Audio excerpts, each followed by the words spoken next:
Hello and welcome students. खैर मकदम है आपका हमारे यूट्यूब चैनल बीइंग लर्नर्स में। पेश है मानू एंट्रेंस पॉलिटेक्निक और बीएड के लिए मैथ्स का model question paper. Question paper तो 50 मार्क्स का होता है।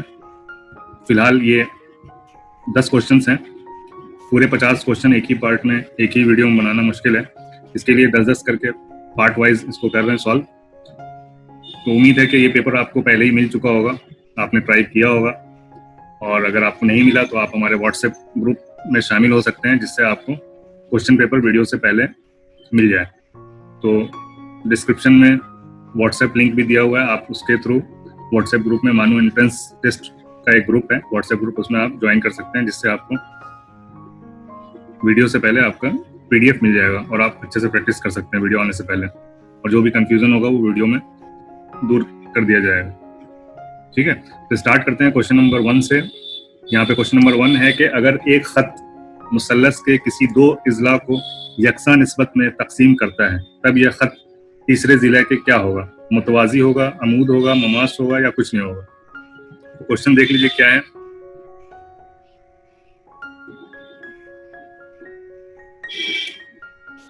क्वेश्चन है आपका कि ये अगर एक ट्रायंगल है,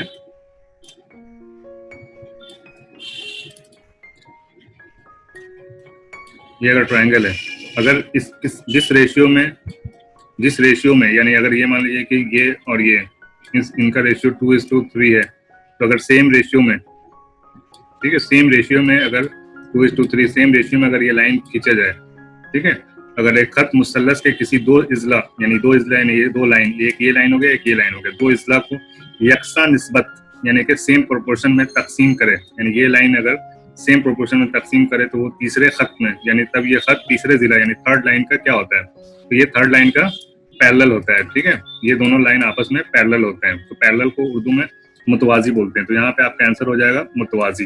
अमूद परपेंडिकुलर को बोलते हैं, ठीक है, ममास टेंजेंट को बोलते हैं। तो टेंजेंट तो यहाँ का कोई मतलब नहीं टेंजेंट से, ठीक है, और डी है कुछ नहीं, तो मालूम ही है आपको। तो यहाँ पे आंसर हो जाएगा ए।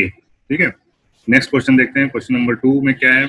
मुसल्लस का रकबा मालूम कीजिए अगर उसका रास यानी उसके जो पॉइंट्स हैं यानी कि जो वर्टेक्स हैं, ठीक है, एक ट्रायंगल है जिसका वर्टेक्स ये दिया हुआ है, वर्टेक्स दिया हुआ है, तो आपको इसका एरिया फाइंड करना है। एरिया के बारे में आपको बता चुका हूँ, ये कोऑर्डिनेट ज्योमेट्री का क्वेश्चन है।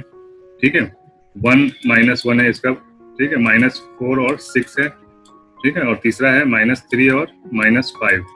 ठीक है, तो मैट्राइसेस के थ्रू हम इसका, वैसे तो बहुत ही छोटा सा फॉर्मूला है, अगर फॉर्मूला आपको याद नहीं है या मिस कर रहे हैं, कंफ्यूजन है, तो आप सीधा सीधा मैट्राइसेस से इसका एरिया निकाल सकते हैं। ठीक है, तो हाफ इंटू मैट्राइसेस में कैसे लिखेंगे हम? पहले लिख देंगे 1 -1, ठीक है, -4 और 6, लास्ट में है आपका -3 और -5, नीचे 1 1 1 लिख देते हैं। ठीक है, तो क्या करते हैं, सबसे पहले हाफ लिखते हैं हम, ठीक है, और ब्रैकेट लेते हैं। ब्रैकेट में क्या हो जाएगा, ये फर्स्ट 1 से मल्टीप्लाई करेंगे हम, ठीक है, 1 से मल्टीप्लाई करेंगे, क्या हो जाएगा, इसमें और इसमें, इस लाइन को, इस रो को और इस कॉलम को छोड़ देते हैं। जो हम पहला लेते हैं 1, जो भी एलिमेंट लेते हैं उस लाइन को छोड़ देते हैं, यानी उस रो को और उस कॉलम को छोड़ देते हैं, बाकी के बच्चे को क्रॉस मल्टीप्लिकेशन करते हैं। तो 6 × 6 हो जाएगा, और ये -3 है, सॉरी -5 है ये, ठीक है, तो -5 × 1, माइनस पहले से होता है, तो -5 है, तो क्या हो जाएगा ये प्लस का 5 × 5, ठीक है। उसके बाद फिर माइनस का 4 इंटू, इसमें पहले हम ये सेकंड वाला ले लेते हैं, तो माइनस का 5 और प्लस का 1,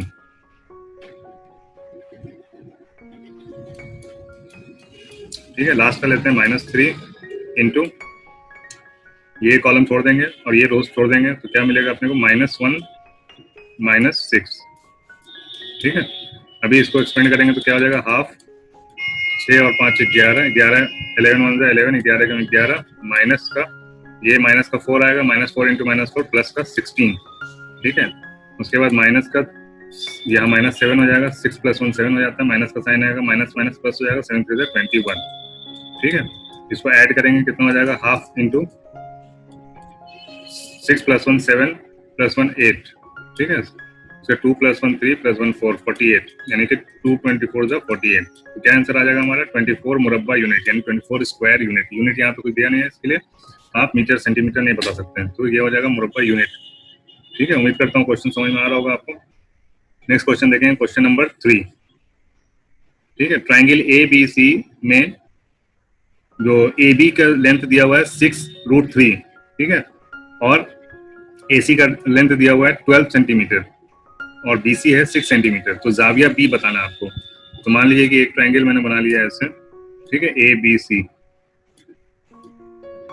ए ये हो गया आपका बी और ये हो गया सी। ठीक है, तो ए बी बराबर दिया हुआ है 6√3, ठीक है, और ए सी दिया हुआ है आपका 12, ठीक है, और बी सी है आपका 6। ठीक है, तो जब इस टाइप के क्वेश्चंस में जब एंगल पूछता है तो आप क्या ढूंढोगे इसमें, क्या आप कहाँ कहाँ पे अकल लगाओगे, क्या लगाओगे इसमें? तो आप दो फॉर्मूला है, या तो ये अगर आइसोसेलेस ट्रायंगल है यानी ये और ये दो साइड्स अगर बराबर हैं तो ये दोनों, और एक एंगल अगर आपको पता है तो ये बता सकते हो दोनों एंगल ये दोनों बराबर होंगे। ठीक है, और क्या, और एक राइट ट्रायंगल एंगल में आप एंगल बता सकते हो। ठीक है, राइट एंगल ट्रायंगल में अगर इसका स्क्वायर प्लस इसका स्क्वायर इज इक्वल टू इसका स्क्वायर होता है तो आप बता सकते हो कि ये एंगल आपका 90 डिग्री का हो जाएगा राइट ट्रायंगल। अगर ये पाइथागोरियन ट्रिपलेट अगर हो जाते हैं तो ये तीनों को अगर चेक करते हैं आप, पाइथागोरियन ट्रिपलेट हो जाते हैं तो आप बता सकते हो कि ये 90 डिग्री का होगा। या फिर आपके तीनों एंगल बराबर हों, तीनों साइड्स बराबर हो, तो आप सारे एंगल 60 डिग्री के होंगे, ये बता सकते हो। ठीक है, तो ऐसे करके, या फिर रेशियो, सबका रेशियो पता हो तो भी आप एंगल बता सकते हो। तो यहाँ पे हम चेक करेंगे, तो यहाँ पे ऐसा कुछ है नहीं, यहाँ पे तीनों तो बराबर है नहीं, इसलिए इक्विलेटरल ट्रायंगल नहीं होंगे। ठीक है, तो दूसरा क्या है, राइट ट्रायंगल हम ट्राई कर सकते हैं। ठीक है, तो राइट ट्रायंगल के लिए क्या ट्राई करेंगे, हम इसका स्क्वायर करेंगे। ठीक है, इसका स्क्वायर करेंगे और देखेंगे इसके स्क्वायर के बराबर है या नहीं है। तो 6 का स्क्वायर क्या होता है, 36 इंटू 3। ठीक है, 36 इंटू 3 कितना हो जाएगा, 3 6 18 का 8 हासिल 1, 3 6 9 1 10, 108। ठीक है, इसका स्क्वायर क्या हो जाएगा 36, इसमें जोड़ देंगे 36 तो क्या हो जाएगा 8 6 14 के 4 हासिल 1 3 और 1 4 और 1 144। तो आपको पता है 12 का स्क्वायर क्या होता है, 144 होता है, यानी इन दोनों का जोड़ इसके स्क्वायर के बराबर हो रहा है, यानी कि ये पाइथागोरियन ट्रिपलेट है, यानी कि ये राइट एंगल ट्रायंगल हो गया। तो बी का क्या हो जाएगा, हमारा एंगल क्या हो जाएगा 90 डिग्री का। तो यहाँ पे आंसर हमारा हो जाएगा सी 90 डिग्री। ठीक है, नेक्स्ट क्वेश्चन देखेंगे हम, क्वेश्चन नंबर 4। ठीक है, 4 1 3 7 के साथ लिखा हुआ सबसे बड़ी तादाद और सबसे कम तादाद के दरमियान क्या फर्क है। तो सबसे बड़ी संख्या या सबसे बड़ा नंबर क्या हो जाएगा आपका, सबसे बड़ा हो जाएगा 7 से स्टार्ट करेंगे, 7 4 3 1। ठीक है, सबसे छोटा क्या हो जाएगा 1 3 4 7। ठीक है, ये दो सबसे बड़े और सबसे छोटे नंबर हो गए आपके, इन दोनों का फर्क बताना है, क्या फर्क है। तो इसको घटा लेंगे हम, तो 7 4 11 और यहाँ पे 2 बचा, 8 4 12, यहाँ पे 3 बचा, 3 में से 3 गया 0 और यहाँ 7 में से 1 गया 6, तो 6084 आपका आंसर आ जाएगा ए। ठीक है, नेक्स्ट क्वेश्चन देखेंगे हम, क्वेश्चन नंबर 5। क्वेश्चन नंबर 5 में क्या है, ए और बी किसी कारोबार में 2:3 के तनासुब में सरमाया लगाते हैं यानी इन्वेस्ट करते हैं। ए और बी 3:2, आप ये देखिए कि ये उर्दू में है। ठीक है, तो आपको 3:2 पढ़ना है, 2:3 नहीं पढ़ना है, 3:2 पढ़ना है। ठीक है, 3:2 के तनासुब में। ठीक है, 3:2 के तनासुब में सरमाया अगर आप 2:3 पढ़ेंगे तो आंसर गलत हो जाएगा आपका। ठीक है, आंसर आएगा ही नहीं इसमें। ठीक है, तो यहाँ पे हम 3:2 के तनासुब में सरमाया लगाते हैं। अगर कुल मुनाफा का 5% सदका जाता है यानी कि चैरिटी में चला जाता है और ए का हिस्सा 855 है, तो कुल मुनाफा बताना है कि आपको कुल मुनाफा कितना होगा। ठीक है, तो मुनाफा जितना भी होगा, मान लीजिए कि मुनाफा जो भी मुनाफा होगा 2:3 है, तो मुनाफा जो 100% मान लीजिए, मुनाफा को हम 100 मान के चलते हैं 100%, तो 2:3 है। ठीक है, तो कितना परसेंट मिलेगा, कितना परसेंट ए का होगा और कितना परसेंट बी का होगा। तो 2:3 है तो हम क्या करेंगे 2/5 यानी टोटल 3 + 2 5 हो जाएगा, और ए का हिस्सा हम देखेंगे ए को कितना परसेंट आता है, तो 3/5 × 100, तो ये हो जाएगा आपका 60%। ठीक है, 60% हिस्सा ए का है और बी का कितना हो जाएगा 40% हिस्सा हो जाएगा। ठीक है, तो उसी हिसाब से सबका भी जा रहा है, तो सबका 5% जा रहा है, तो 3% किसके हिस्से से जाएगा, 3% ए के हिस्से से जाएगा और 2% बी के हिस्से से जाएगा। ठीक है, तो ए का जो ये 855 रुपीज है, तो ये जो है ये सबका कटने के बाद का है पैसा। ठीक है, तो 60% में से हम 3% माइनस कर देंगे तो कितना हो जाएगा 57%। ठीक है, तो 57% टोटल मुनाफे का 57% ये आता है आपका x इंटू 57 डिवाइडेड बाय 100। ये कितने के बराबर है, 855 के बराबर है। ठीक है, 855 के बराबर। तो x इज इक्वल टू क्या आ जाएगा, 855 डिवाइडेड बाई 57 मल्टीप्लाई बाई 100। ठीक है, तो इस टाइप के क्वेश्चंस में आप इससे डरे ना कि ये कैसे हम इसको कट करेंगे, कैसे डिवाइड करेंगे, इतना बड़ा है। तो ऐसे क्वेश्चन में बहुत इजीली डिवाइड होता है। तो ये आप मान के चले हमेशा कि ये किसी न किसी आसान छोटे से नंबर से डिवाइड हो जाएगा। ठीक है, तो सबसे पहले तो 57 1 जा 57 करेंगे तो कितना बचेगा, 2 से तो जाएगा नहीं, ठीक है, तो 1 से ही जाएगा। तो 57 1 जा 57, इसमें से 85 में से 57 माइनस कर देंगे तो कितना जाएगा, 7 और 8 15। ठीक है, यहाँ 7 बजे 5 तो 7 यानी 28 बचा, और यहाँ पे क्या है 5 है, यानी 285। तो अभी किससे आप मल्टीप्लाई करेंगे 285 आ जाए, कटना चाहिए, पूरा कटेगा ही, क्योंकि आपका यहाँ पे इस टाइप के क्वेश्चन में कट ही जाता है, सीधा सीधा नंबर आता है। ठीक है, ज्यादा उलझाते नहीं है क्वेश्चन में। ठीक है, मेन है कि आपका फंडा क्लियर होना चाहिए। कटिंग में तो आप डिवाइड करने को कर सकते हैं। ठीक है, तो हम यहाँ पे 5 कितने बार में आता है, 7 5 जा 35 आता है। ठीक है, 7 के टेबल में 5 टाइम्स में 35 आता है। तो हम चेक करेंगे। ठीक है, मुझे तो आंसर पता है, लेकिन आपको जैसे करना है, आपको कुछ भी नहीं पता है, तो आप क्या करोगे, यहाँ पे ट्राई करोगे। ठीक है, ट्रायल एरर से हम ट्राई करेंगे। तो 5 7 जा 35 होता है। ठीक है, तो 5 हो जाएगा, 3 बचेगा, 5 5 जा 25 और 3 28। ठीक है, तो 5 से ये पूरा कट गया, तो कितना हो गया, 57 से 15 प्राइम में कट गया, और 2 0 और लगा देंगे तो क्या आंसर आ गया, 1500। ठीक है, यहाँ पे आंसर आपका बी आ गया, 1500। ठीक है, नेक्स्ट क्वेश्चन देखेंगे, क्वेश्चन नंबर 6। किसी चीज की कीमत में 24% कमी के बाद 912 रुपए लागत आती है, तो शेयर की असल कीमत मालूम करें।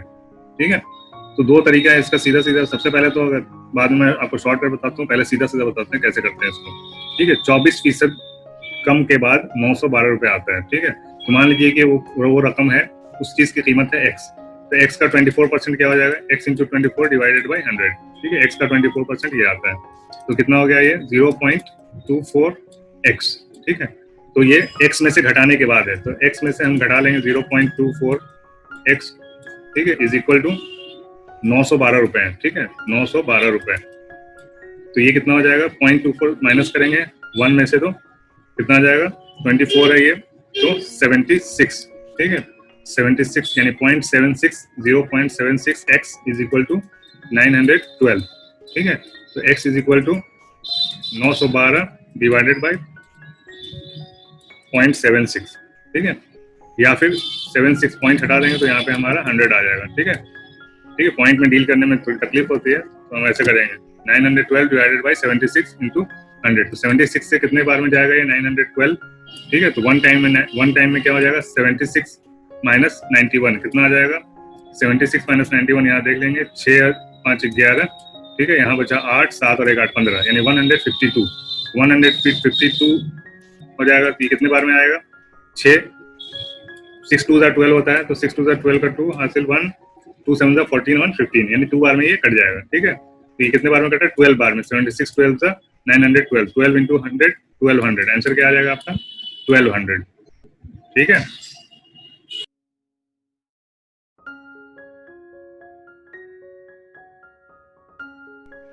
क्वेश्चन नंबर 7 देखेंगे हम।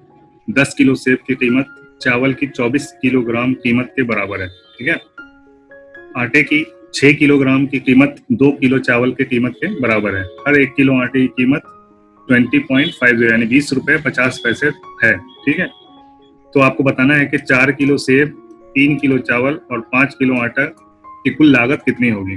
ठीक है, तो बहुत ही आसान तरीका है, सिर्फ कैलकुलेशन है, इसमें है कुछ भी नहीं। ठीक है, तो 10 किलो सेब का मैं एप्पल कोट कर ले रहा हूँ, यानी 10A बराबर किसके है, 24 किलोग्राम चावल की कीमत है, यानी चावल राइस में बोल देता हूँ R। ठीक है, 24R। आटे की 6 किलोग्राम की कीमत, यानी 6 किलो आटा जो है, आटा यानी कि फ्लोर में बोल देता हूँ F, 2 किलो चावल के बराबर है, यानी कि 2 किलो राइस के बराबर है। ठीक है, अभी क्या बोल रहा है, 1 किलो आटे की कीमत 20 रुपए 50 पैसे है। ठीक है, तो 1 किलो आटे का यानी कि फ्लोर की कीमत कितनी हो गई, 20 रुपए 50 पैसे। ठीक है, 20 रुपए 50 पैसे। अब आपको क्या क्या बताना है, आपको बताना है 4 किलो सेब की, यानी कि 4 एप्पल, प्लस 3 किलो चावल की, यानी 3R, प्लस 5 किलो आटे की। ठीक है, 5 किलो आटे की यानी कि फ्लोर की।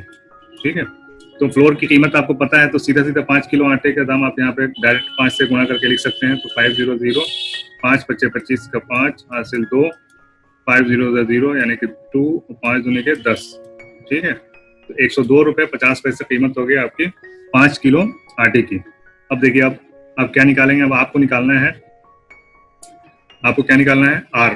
ठीक है, तो आर बराबर क्या हो जाएगा, आर इज इक्वल टू हो जाएगा 6/2f। ठीक है, यहाँ से इस वाले इक्वेशन से। ठीक है, तो f का आपको कीमत मालूम है। ठीक है, तो 2 से ये कट जाएगा, 2 तिया 6। ठीक है, तो 3 गुने फ्लोर की कीमत है 20 रुपये 50 पैसे। ठीक है, तो 3 किलो का क्या रेट हो जाएगा, 3 किलो का रेट हो जाएगा 60 रुपये, और ये 1.5 रुपये यानी 61 रुपये 50 पैसे। ठीक है, तो 61 रुपये 50 पैसे के हिसाब से 3R का कितना हो जाएगा, आप इसमें 3 से मल्टीप्लाई करके यहाँ लिख देंगे 300।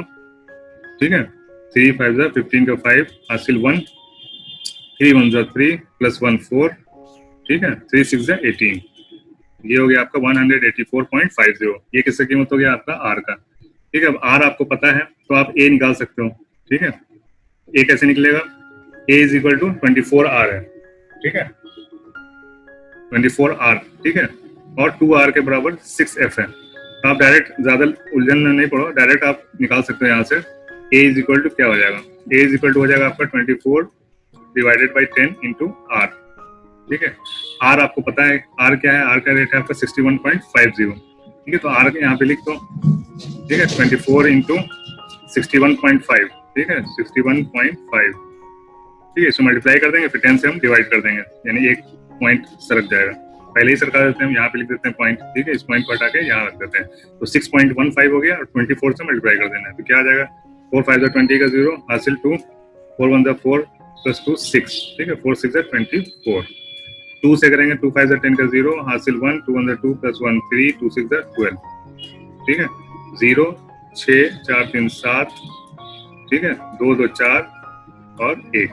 ठीक है, पॉइंट है, 2 के बाद पॉइंट है, 2 के बाद पॉइंट लगा देंगे, तो 147.60 पैसे। ठीक है, तो कितने एप्पल हैं, 4 एप्पल चाहिए, तो आप इसको 4 से मल्टीप्लाई कर दो। ठीक है, 4 से डायरेक्ट मल्टीप्लाई कर देते हैं हम, तो 4 0 0 4 6 24 हासिल 2। ठीक है, 4 7 28 29 30 का 0 हासिल 3, 4 4 16 प्लस 3 19 का 9 हासिल 1, 4 4 प्लस 1 5, यानी 590 रुपए 40 पैसे। ठीक है, अब इनको जोड़ लेंगे हम, 0 5 5 10 4 14 का 4 हासिल 1। ठीक है, ये 4 है, तो हासिल 1 बचा, और ये 4 2 6 और 1 7। ठीक है, 8 9 17 का 7 हासिल 1, 5 2 7 1 8, 877 रुपए 40 पैसे। तो बी यहाँ पे आपका हो जाएगा आंसर। ठीक है,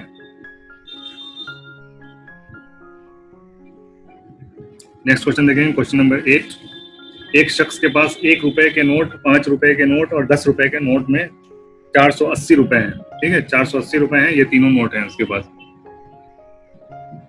तो कितने रुपए हैं, टोटल रुपए हैं 480। ठीक है, हर फर्क के नोट की तादाद बराबर है। ठीक है, जितने भी 1 का जो नोट है और 5 का नोट और 10 का नोट, 3 तरह के नोट है, तीनों के नंबर ऑफ नोट्स बराबर है।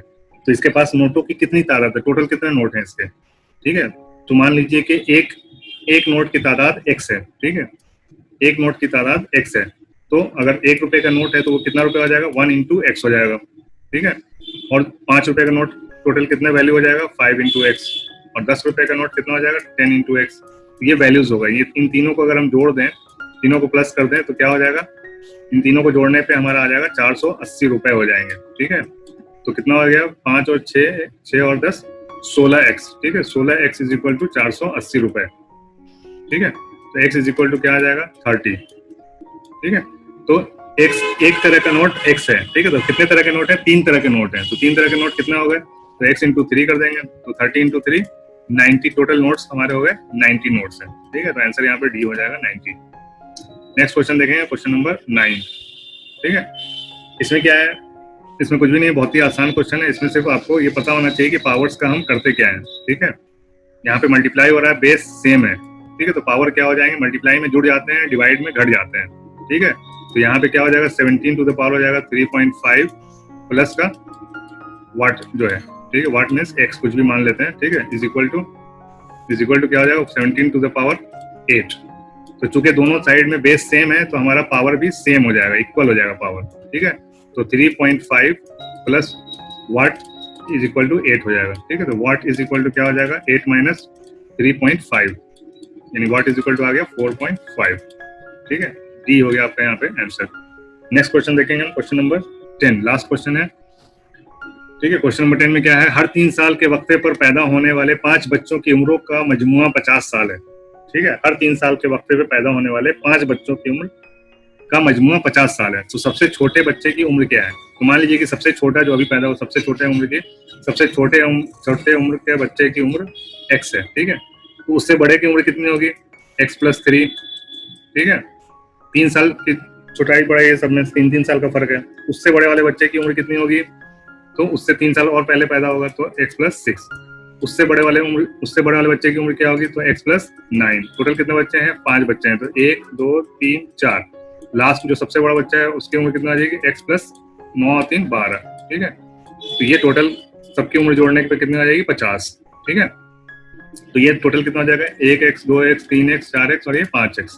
और नंबर कितना हो गया? 3 + 6 9, 9 9 18, 18 और 2 20 और 10 30। ठीक है, तो x+30 कितने x? 5x। तो x इज इक्वल टू क्या आ जाएगा? 50 - 30 कितना हो जाएगा? 20 डिवाइडेड बाई 5 क्या आ जाएगा? 4 ईयर्स। ठीक है, तो सबसे छोटे बच्चे की उम्र हमने x माना था, तो यहाँ पे सबसे छोटे बच्चे की उम्र हो जाएगी x ईयर यानी 4 ईयर्स। ठीक है, उम्मीद करता हूँ आपको ये वीडियो पसंद आया होगा। वेट कीजिए नेक्स्ट वीडियो की, उसमें आपको 10 क्वेश्चन और मिलेंगे। इस तरह करके 50 क्वेश्चन का ये पूरा सेट है। क्वेश्चन पेपर अगर आपको चाहिए तो आप व्हाट्सएप ग्रुप में ज्वाइन हो सकते हैं। ठीक है, लिंक डिस्क्रिप्शन में दिया हुआ है। ज़्यादा से ज़्यादा लोगों को इसको शेयर कीजिए ताकि सबको फायदा हो, और लाइक कीजिए, शेयर कीजिए वीडियो को। ठीक है, कुछ ही प्रॉब्लम हो तो कमेंट कीजिए, आपको और कुछ चाहिए तो। ठीक है, इस वीडियो में इतना ही। मिलते हैं नेक्स्ट वीडियो में, तब तक के लिए have a nice day, good bye.